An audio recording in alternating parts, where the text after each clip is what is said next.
Welcome everyone to the Multifamily Deal Structuring Monday. Today we have two guests, Fjord and Garrett McIntyre. So Lee got his start in real estate in 2012, building a property management company department of a residential brokerage from 20 doors to 220 doors in 4 years. So after being inspired by his client successes, he decided to start investing in 2016. Relocating to St. Louis in order to pursue investing in 2017, Lee began with a duplex and continued to purchase smaller properties for 18 months. And when he found a partner, an ex-NFL player, and with their combined efforts over 6 months, were able to close a 38-unit apartment complex in St. Louis. After seeing the results of the 38 unit, Lee has continued to build momentum in investing, deal making, and is actively building a sizable portfolio of properties throughout the greater St. Louis MSA and expanding to additional markets throughout the Midwest and Southeast, focusing on value add opportunities. Then Garrett, as Rize Equity's head of acquisitions, Garrett's responsible for leading the company's business development efforts by developing relationships with owners and brokers to identify and acquire multifamily properties that meet Rize economic and underwriting objectives. So prior to joining Rize, Garrett enjoyed a decorated career as a professional football player. His career started at Fresno State in 2002, followed by 7 years in the ALF, CFL, and NFL, where he finished with the New York Jets in 2014. To date, Garrett has managed $10 million in commercial real estate transactions and currently has $2 million in assets under management.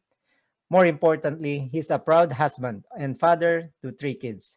In his free time, he enjoys lifting weights, playing golf, and staying active with his kids, in addition to his role as the acquisitions lead for Rize Equity. He serves his California community as a firefighter or a paramedic. So here's the interview.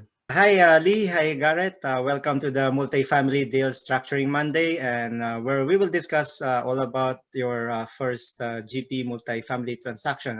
Thank you for joining us here in the show. Thanks, Jeff. Appreciate it. Excited to bring some value to your audience. Yeah, thank you, Jeff. Yeah. Nice to have you both. So I guess tell us about yourself. Go ahead, Lee. Awesome. So started in real estate as a property manager in 2012, built up our property management division of a real estate brokerage to 220 doors in 4 years. Discovered the benefit of real estate investing by doing it for others and learning with other people's money. Moved to St. Louis 2017, bought my first duplex, started making all the mistakes with all my money and made a lot of them, but it worked out okay. So I went from a duplex to a 4-family to a single-family house, realized that small multifamilies and small properties are never going to be scalable. So realized the power of partnerships is really the way to get this thing done. And then met Garrett. And we teamed up and took down a deal back in October 17th, 2019, together as a team, a joint venture partnership. Okay. Yeah. How about you, Garrett? Yeah. All right. So yeah, I guess my real estate investing career was probably started about maybe 3 years ago when I got hooked. Classic Red Rich Dad Poor Dad. Completely changed my mindset. Saw the power. Prior to real estate, I guess I played football for a long time. That was kind of my past life. I played professionally for 7 years after college. Once that football career is over, I joined the fire service out here in California, where I'm from, which is where I'm at work as we speak. So kind of like Lee, I saw the value of partnerships and teams, and pretty much all of my deals have been with partners. The only piece of real estate that I own personally is my own personal residence, which I just sold. So I am huge into leveraging the team and partnerships. And I started with a 4-family or 4-plex in St. Louis prior to meeting Lee with another friend of mine. And then Lee and I met, and since then we did a single family and a 38 unit together. So Lee and I are partners on 39 doors in St. Louis. And yeah, that's pretty much the start of how we got into real estate investing. Okay, nice. Then the current location of this is in St. Louis, the first deal. Yes. Okay, St. Louis. Then I think you mentioned about like how you ended up in multifamily. Yeah, this I guess one of the questions that probably will help the listeners. Any limiting belief that you have, and how did you overcome it and get your first deal? Yeah, I guess I'll start with that one. I was very afraid to actually close on a deal for, I'd say, about a year and a half. Part of the problem is that personally, I was looking to buy like a small multifamily unit out here in California. So I felt comfortable in investing in my backyard. So I guess my limiting belief would have been that it only made sense if I could see it, touch it, feel it. Investing in your backyard was the only thing to do. So then I read some books, I educated myself. I realized that it was very hard to make the numbers work out here in California. I was paying, let's just say, 150 to 200 a door for a fourplex. It's pretty hard to find cash flow with those kind of prices out here. So then I kind of got through that limited belief. I started reaching out to friends, partners in other markets, and the market I chose was St. Louis, mainly because I had boots on the ground there. And so push through that limited belief that you can only invest in your backyard and leverage the power of relationships and teams, and got my first deal done in St. Louis. Okay, yeah, nice. How about you, Lee? Mine was my greatest limiting belief, and it's still one that I struggle with till this day, is wanting to do everything myself. I find myself like finding tools in my hands and trying to do work myself, and it is not the best use of my time. But that is probably mine, trying to do everything myself. And that's how my track record and how my progress was so slow in the beginning, doing, remodel projects myself, and with my own two hands, with my own money, and no one else there to really help me or guide me or anything along the way. And I struggled with that for 18 months, and did 3 deals in 18 months. And since then, after realizing the power of partnerships and being able to lean on other people and have other people help me, that has skyrocketed my ability to progress since then. Yeah, I think in the multifamily space, it's all about the team. It's not. It will be hard to kind of be successful in this asset class, being only you in the doing everything. Yep, I agree on that. Yeah, but yeah, and also I forgot to ask, like, where are you currently both located? I'm in California, so I'm the typical West Coast investor that likes to invest in the Midwest or not in my own state of California. Okay, then Lee, you're in. I'm here in St. Louis, where the properties are located. Yeah. Okay, nice. Okay, I guess let's talk about that first deal. What's the source of this deal? So it was an expired listing. We were working with a broker with Marcus and Millitrap, who is actually based out of California, one of Garrett's friends. And he, even though we had no experience with larger multis, took the time and effort to actually search out deals for us, sourcing deals through other brokerages. It was an expired listing from, about a year prior to us starting our search. He reached out to the original listing broker, asked if the seller would be interested in entertaining offers. Of course, the answer was yes. So I went and toured the property with the listing agent. We wrote an offer and managed to get through the LOI negotiations and put it under contract.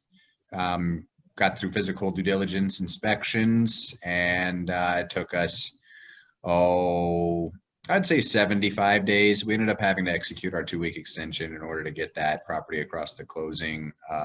And we managed to get it done right about that, 75 days from when we got it under contract to close. Used a regional bank to close on the debt. Garrett and I split the equity 50-50, and we're off to the races. Yeah, nice. Then, yeah, how many units are these, like, Garrett? This is a 38 unit apartment. 38 units. Yeah. Then class C, B. Yeah, workforce housing. Okay, okay. Then, yeah, what's the story of this property? Lee or Garrett? Yeah. Oh, go ahead, Lee. No, you can answer it better. So the property was originally acquired by a California real estate investor out of state. He bought the property in pretty poor condition.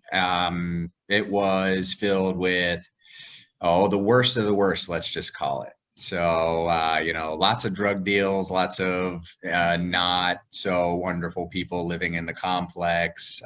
So he took it over, brought in a terrific property management company. They subsequently kicked out about 60% of the tenants. Did very basic unit turns. I'm talking like cleaning them and getting them tenantable, and then relet them at below market rates. Got it up to 90% plus occupancy, and then attempted to sell the property, wasn't able to sell the property, and then we came along and offered him a value that made sense to him and gave him a good return on his investment. So he decided to step away from the property. So we took over October 17th of 2019.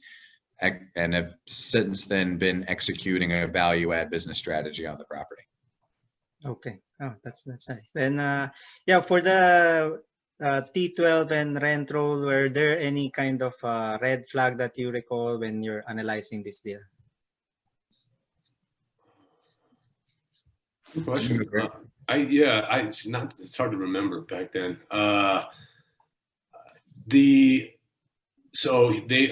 One thing they told us is that they were above 90% occupancy.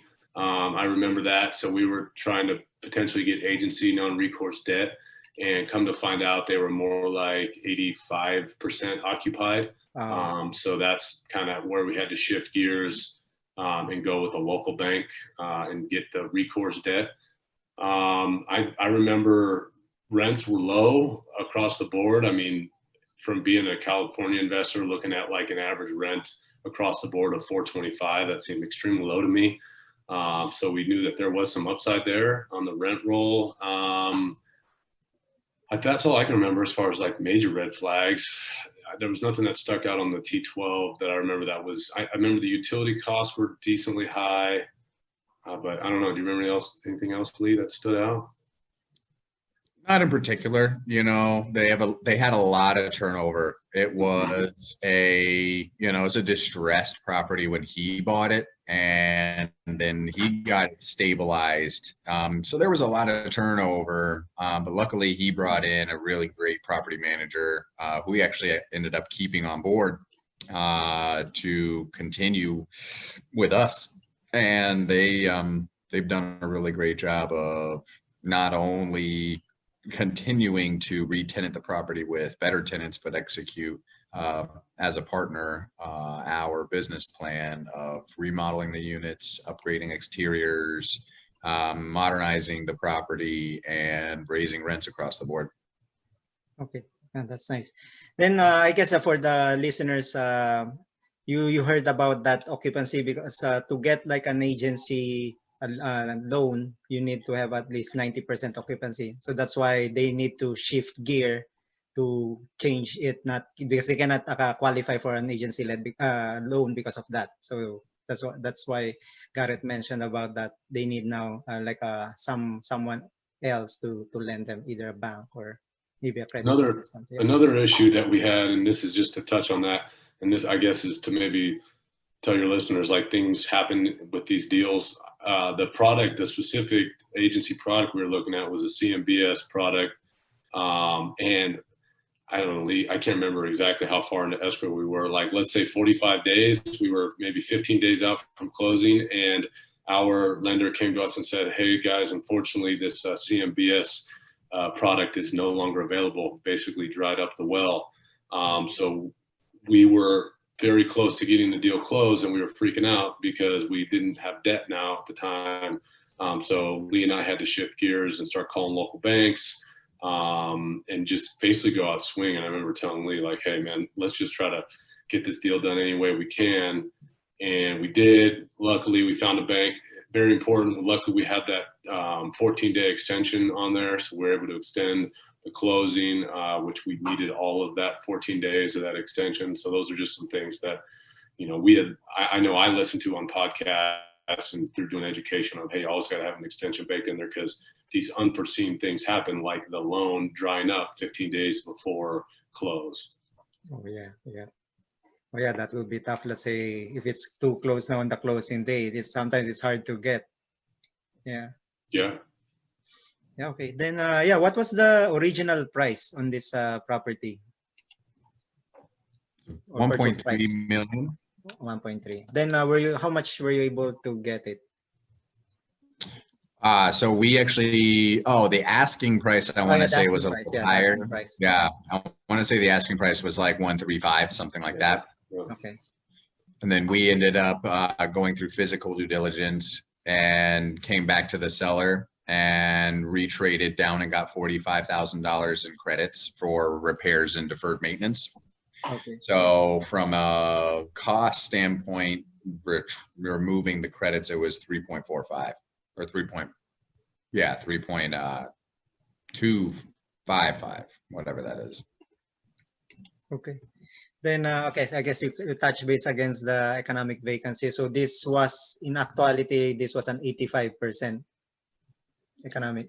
Yeah, about there. Yeah, well, maybe you're talking true economic. That was physical vacancy. Oh, just physical. Yeah, economic vacancy was probably less than that. I mean, going into probably more like 80%. 80% economic occupancy going into the deal. Okay. Yep. Then yeah, how is the financing breakdown for this property? Like, I know, yeah, this is a bank. Then how much was the loan amount? Yeah, I'll let Lee. This is pretty cool. Go ahead, Lee. Yeah, so we got 80% loan to cost at a purchase price of 1.3 million.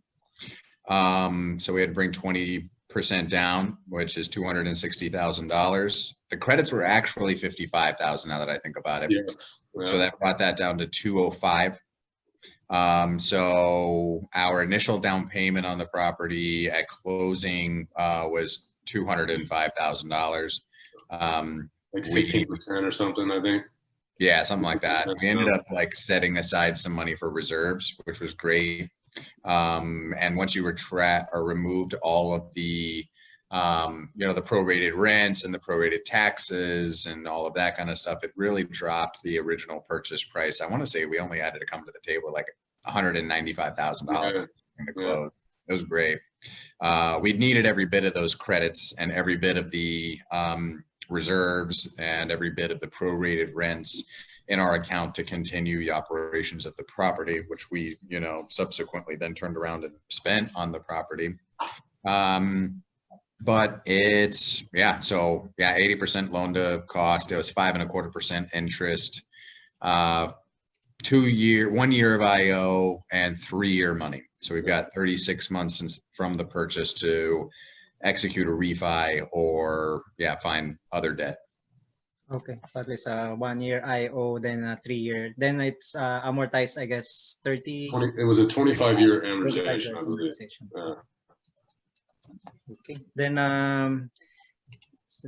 what was the Capex budget that you planned in this? So we knew that going in, we were going to be spending a lot of money. I want to say originally we were planning on spending somewhere around $150,000. We knew was going to be spent. And we spent every bit of that over the course of the first 12 months. I think we have one more big project that we're working on right now, which is a replacement of all of the meter and breaker boxes, all the meters and all of the breaker boxes in the property. Had original fuse boxes, Federal Pacific fuses from when the property was built in 1959. So, are only about 2 to 3 insurers in the country that'll cover a property that have those fuse boxes.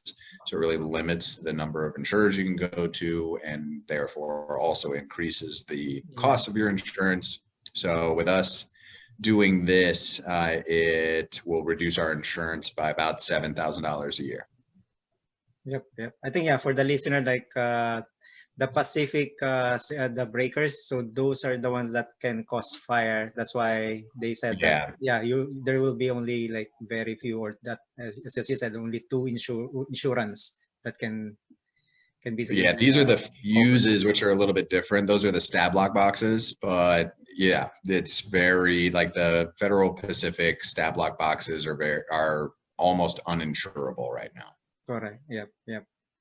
Then think, what was do you recall, like your kind of, aside from the capex, how much did you put as a rainy day fund for this, as a reserve kind of? Yep. I think we started out with a little over 65,000, somewhere in there. And it fluctuates, to tell you the truth. The beauty of it being a joint venture is that we aren't beholden to any investors. We have chosen to recycle our cash flows back into the deal all along the way. So Garrett and I haven't received a single dollar of return on our original investment since we bought the property. And it's been a year and 2 weeks since we bought it.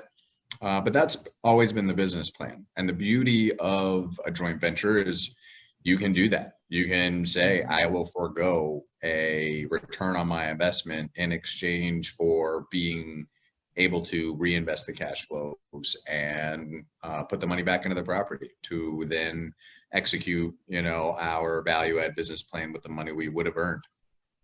Correct. Yeah. And I think you don't need to kind of come up with that. Let's say if you have a 65,000, if you can cut that, then you don't need to put more cash. Just do the cash flow and pay if you don't need the cash flow. Yeah.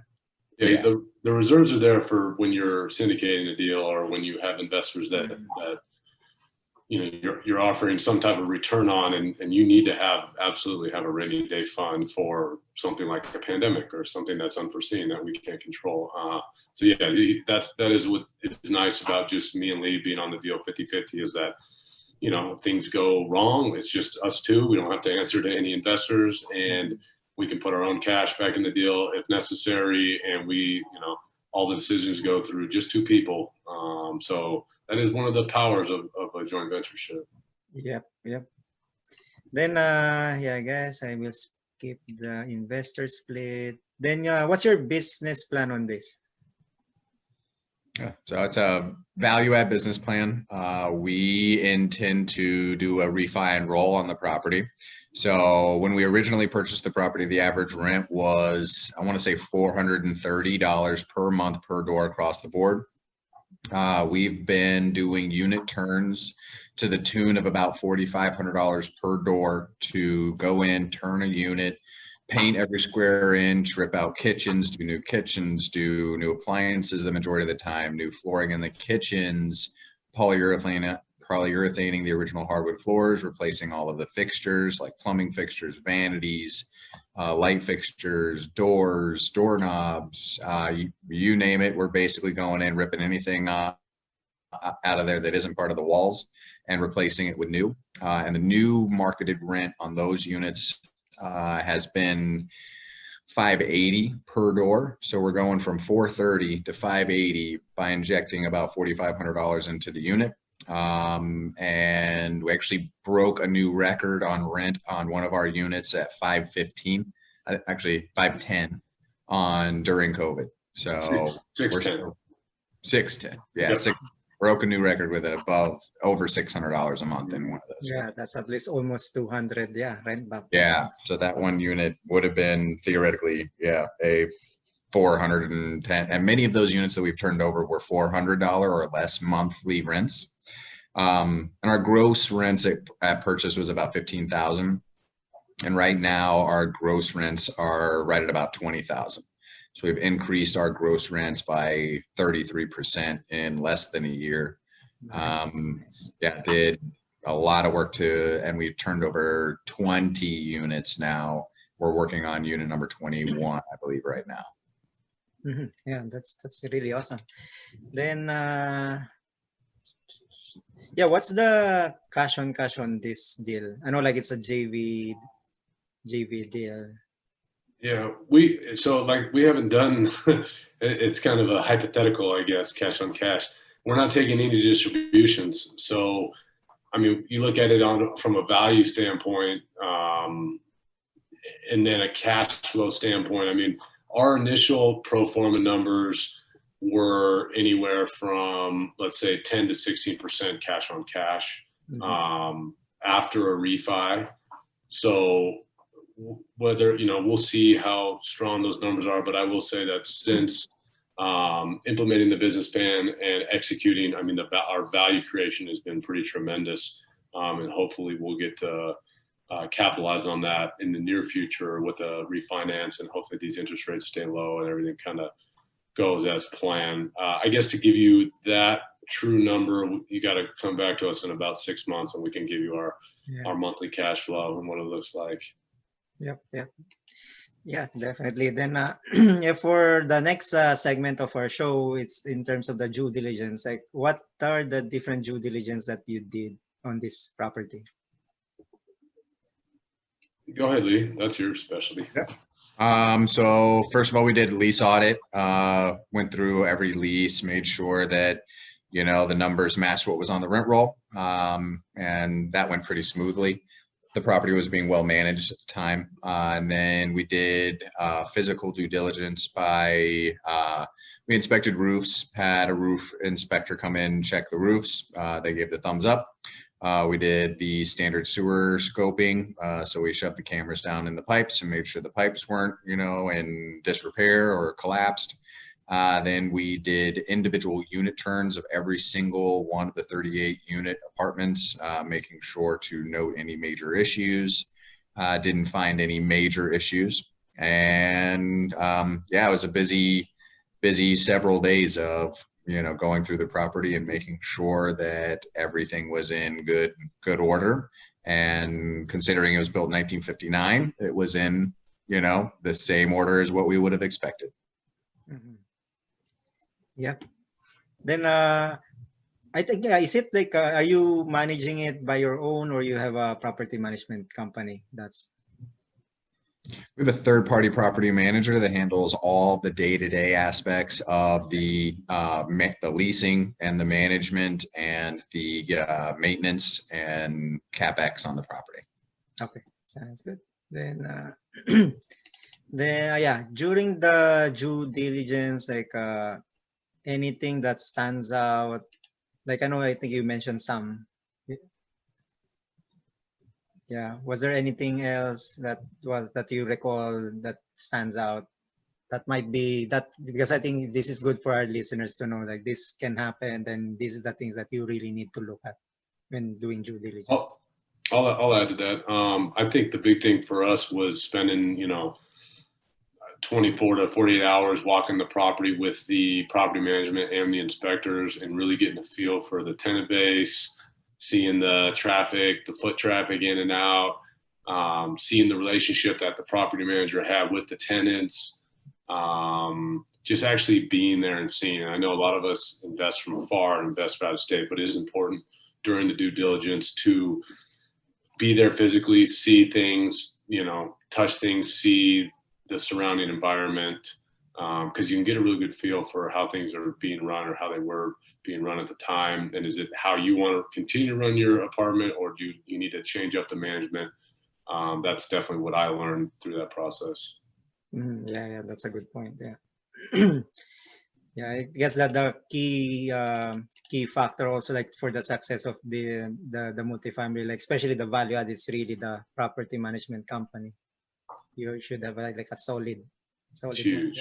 It's imperative. It's having a property management company that is doing what they say they're doing, and it's also good to have boots on the ground, like a partner like Lee, where he can kind of manage the manager. I think that's huge value. So, if me and my partner were both sitting out here in California and we were getting out there to see the place once or twice a year, that's tough. But when you got somebody who sees it, weekly, it's a little different story. You can pick up things that you wouldn't normally pick up from afar. Okay. Especially during value add. If you're doing a value add business plan, you pretty much need to have someone there. Oh, yeah, And I was there today for probably 3 hours this morning, walking our empty unit, talking about the projects and the progress over there. Mhm. Yeah, it's huge. Yep. I think it's important also, let's say, the how does the renovation is going, because if you're not on top of this, it can get you delays, and for everyone too, like if you have a delay of even a week, like this changes your rentals, your gross income or something. So that time really matters, especially Right. when flipping this unit.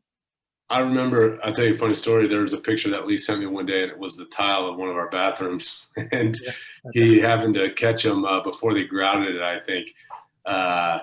And I mean, it was like, I thought it was fake. I thought it was one of those like spoof pictures of someone who's doing like shoddy tile work. But the joints were all off centered, everything. I mean, it was absolutely horrible. And so he was able to catch that prior to them getting too far, had them rip it all out and do it right. So those are the kind of things that, unless you have somebody there managing the manager, that stuff would have got pushed through. I mean, there's no way we would have known. Yeah, that's crazy. Like they should be doing, technically, like they should be doing, but yeah, I think you really need to inspect. Yeah. Then I think we'll skip the capital raise and the closing cost. Like how much do you recall was the overall closing cost on this? Pretty minimal. Regional banks usually charge a very modest origination fee. I want to say it was, like less than $2,000 for the origination fee on the loan. I think I would say our inspections were probably in the like $6,000 range cost. Our, appraisal was probably somewhere in the $2,000 range. Survey probably around the same, $2,000 to $3,000. It's a pretty small property, and altogether I would say it was 15 grand, somewhere in there. 15. Yeah, here I just pulled up the closing statement. Yeah.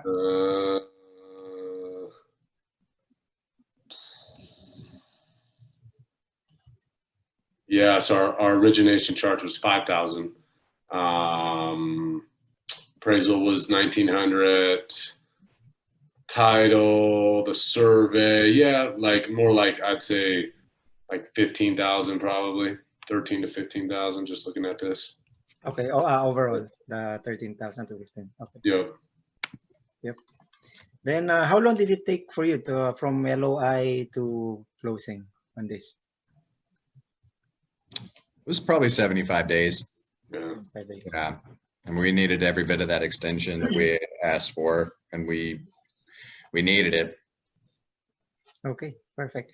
So we are in the last segment of the show where I ask the guests like the final 5 sizzling questions. So the first question, any lessons learned that you want to add regarding deal analysis, due diligence, capital raise, closing? I'll start. I would say definitely like when it comes to capitalizing your deal. So thinking about costs of renovations, reserves, and leaning more towards, because Lee and I are both leaning in the syndication route now on the GP side of things. Definitely always want to over budget for CapEx, as well as have a good solid reserve number in there, because on this deal, it was fine. It was just me and Lee. But when you're dealing with investors and syndication and raising capital, you don't just get to deal with you and another partner. You've got a bunch of investors that you have to answer to. So overcapitalized CapEx is always more than you think, and have a nice little reserve stash as well. Yeah, thanks. Yeah. Credits. That would be my biggest takeaway, and something I would recommend anybody negotiating a commercial type property purchase is do not negotiate purchase price. Negotiate credits, because credits are applied directly towards the equity that you have to bring to the table at the close. So as opposed to adjusting purchase price, always ask for credits that are applied towards the property, and never be afraid to retrade. ask for the money and you might just get it. And the last one I would say is always inspect your roofs. And if you ever find hail damage to the roofs, move forward with it. Have the seller move forward with a hail claim. I'm doing that on my most recent property, and it's a 6-figure difference. Wow. Yep. And I get new roofs. Yeah. That's awesome. Yeah, that's good. Yeah, that's good to know. Like at least then the insurance claim, I guess, so if you will be claiming it after you close it, so you get the so you get Yeah, he assigned with the roof. the inspection. We found that we found that there was hail damage on all of the roofs of the buildings, and so we went back to the seller and let him know that he had hail damage, and it was sizable enough to be able to submit and more than likely be approved for a hail claim to the roof. In the Midwest, we had a lot of hail damage, and we brought in a contractor to meet with the adjuster, asked the seller to move forward with the hail claim. And he did, luckily. So he moved forward with a claim, submitted a claim to his insurance company. It was adjusted, and it was approved just prior to closing. And we are looking at being able to get all new roofs on the buildings for less than a third of the cost. So, and it wasn't just the roofs. We also got downspouts, siding on a couple buildings, and 25 air conditioning condensers were included in that hail claim. So it was a sizable claim, which is going to be paid out by the insurance company. Then you remove the depreciation, and you also remove the deductible, and then you get a check, and then you put on the roofs and do the repairs, and then you can go back to the insurance company and ask for the depreciation back, and they'll actually give it to you. So always check for hail damage on your roofs. And if you find hail damage, don't think that that the deal is dead. Go back and, see what kind of insurance policy the seller has in place, and see if the seller is willing to submit a claim, and make sure that claim is assignable or is assigned to the buyer. And also insurance claims, even though the property changed hands, insurance claims are based upon when the occurrence was. So even though the seller sold the property, that insurance company is still on the hook for that claim, even though the ownership changed hands. So it's something worth looking into. Yeah, that's a great advice. Then the second question is any recommended books? Yeah, every year I reread Think and Grow Rich. That's probably my go-to annual read. And then the other book that I just finished reading is Never Eat Alone. It essentially gives you the rundown on how to build a network, and that you should always be looking in many opportunities to create your network, and how to help you do that. Yeah, by the way, what's that? Never Need Alone. Never Eat Alone. Eat. Yep, like eat. Okay. Yeah. Okay. Then how about you, Garrett? Any books that you have read or? I'm always a huge fan of Rich Dad Poor Dad. I know if you're brand new, you definitely got to read that one. That's kind of the mind shift change. And then there was a passive investing book, a Bigger Pockets book. I think it's Brian Burke. I recently read. God, I can't think of the title right now. See if I can find it real quick. It's basically like a passive investor's guide to like syndications or real estate investing, and it's great for both passive investors as well as I think operators and syndicators, just to get a big picture look on the syndication process. Some things to think about, where someone who's been in the game for a couple decades could give you some advice on things that he's missed and things to be on the lookout for, so you don't make the mistakes that he did. Okay, is that the Hands of Investor? That's it. That's the title. Okay, Yeah, that's a good one. I just finished it. It's a great read. Okay, that's good. Then I guess for the number 3 question, any recommended podcast or YouTube channel that you're listening to and would recommend? I constantly listen to Wheelbarrow Profits, Apartment Investing with Michael Blank, and Lifetime Investing through Cash Flow with Rod Cleef. Those are probably my three main go-to real estate investing podcasts. I had the same answer as Lee.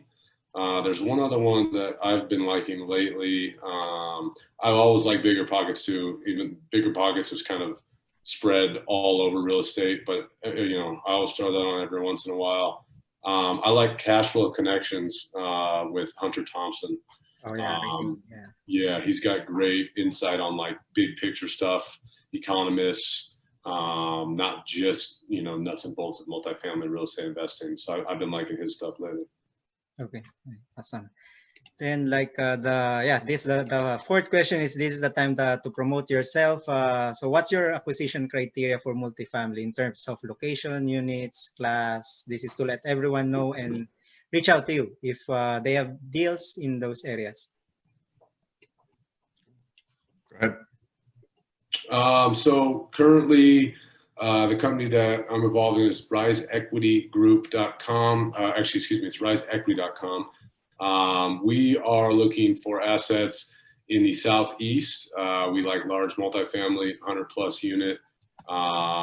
We also like the Midwest as well. And Lee and I are always searching for deals out there. That's pretty much it. Yep. I just started a money raising platform. It's Green Forest Capital. We look for value add 50 to 150 unit apartment buildings in multiple markets in the Midwest: Kansas City, St. Louis, Louisville, Kentucky, Cincinnati, Ohio, Charleston, South Carolina, Savannah, Georgia, and Orlando. Okay, perfect. Then what's the best way to contact you both? You can email me. I'm on all social media platforms, Facebook, Instagram. Again, you can check out the website, rizeequity.com. That's pretty much it. Yeah. This hasn't hurt me yet, so they can call me anytime. My phone number is 850-797-1307. My email address is very simple. It's my first name and then period, and then my last name at Gmail. So lee.fjord, FJORD @gmail.com. Willing to help, work with, advice, or anything for anybody, whether they're starting out with literally not a single door under their belt, or help someone, take down their 1,001st unit all day. Yeah, that's great. Then I will also put their contact information in the show notes. Then feel free to reach out to Lee or Garrett. Any questions that you have. Yep. Thank you, Lee, and thank you, Garrett, for being a guest in the show. Appreciate your time. Yeah, thank you, Jefferson. Yeah, thanks, Jeff. Talk to you soon. Okay, bye.